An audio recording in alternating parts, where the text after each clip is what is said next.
మన ఇంట్లో స్పెషల్స్ ఏంటో మాట్లాడుకొని చాలా రోజులు అయిపోయింది కదా. ఇల్లు షిఫ్టింగ్ పనిలో పడిపోయి చాలా బిజీ అయిపోయా. ఇంట్లో స్పెషల్స్ అయితే ఏమీ ప్రిపేర్ చేయట్లా. ఇంకా ఈ ఇంట్లోకి వచ్చిన తర్వాత ఇది ఫస్ట్ టైం నేను నాన్ వెజ్ ప్రిపేర్ చేశాను. ఇప్పటివరకు ఇంట్లో నాన్ వెజ్ ఏమీ ప్రిపేర్ చేయలేదు. ఇప్పుడే ఫస్ట్ టైం చేశాను ఇక్కడికి అత్తయ్య వాళ్ళ ఇంట్లోకి వచ్చేసిన తర్వాత.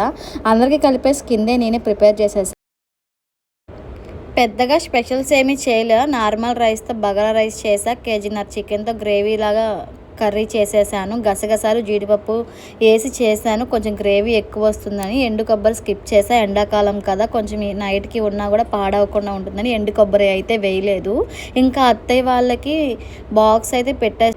ఇంకా ఈ చిన్న బాక్స్ ఏమో భూమి కోసం, నిజం చెప్తున్నా భూమి కోసం నేను ఎంత ప్రేమగా బాక్స్ అయితే ప్రిపేర్ చేశాను. కానీ ఇంటి దగ్గర మర్చిపోయా. ఆఫ్టర్నూన్ మా హస్బెండ్ లంచ్కి వెళ్ళినప్పుడు పాపం అప్పుడు తీసుకొచ్చి ఇచ్చారు.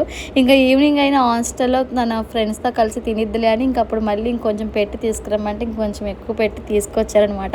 ఫస్ట్ టైం నేను అట్లా భూమికి పెట్టి బాక్స్ తీసుకెళ్లకుండా వెళ్ళడం. నిజం చెప్పాలి అంటే అత్తయ్య వాళ్ళకి ఇవ్వడం కూడా పెట్టి మర్చిపోయాను.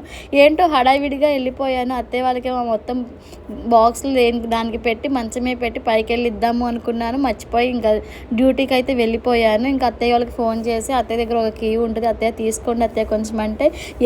ఇంకా ఇవేనండి ఈరోజు మన ఇంట్లో అయితే స్పెషల్స్. మీ ఇంట్లో ఏమి స్పెషల్ చేశారో కామెంట్ చేయండి. మరి నేను తినడం మర్చిపోతానో చెప్పండి. వాళ్ళందరికీ ప్రిపేర్ చేసిన తర్వాత ఏం మర్చిపోకపోయినా తినడం మర్చిపోను కదా. తిన్నది కూడా వీడియో షూట్ చేస్తాను. అది నెక్స్ట్ వీడియోలో అప్లోడ్ చేస్తాను ఎంత ఎక్కువైపోతుందని.